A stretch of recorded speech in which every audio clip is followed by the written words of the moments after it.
Pelaku pembacokan terhadap Ketua KPPS di Kelurahan 30 Ilir diciduk Unit Pidana Umum Polrestabes Palembang.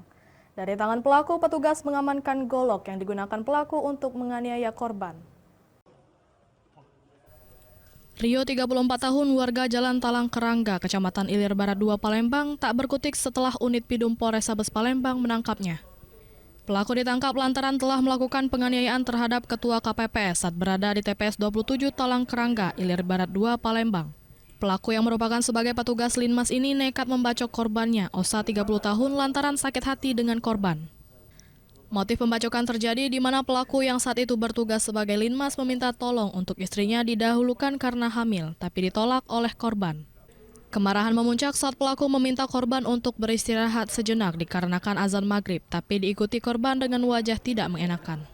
Pelaku kesal melihat sikap korban, akhirnya membacok korban dengan golok di bagian kepala.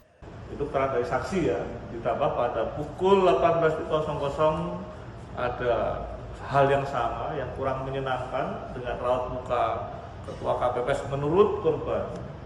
Karena diingatkan, Ketua KPPS mengiyakan, menuruti, menghentikan kegiatannya, menghormati. Namun, menurut beliau menunjukkan mimik wajah yang kurang menyenangkan beliau.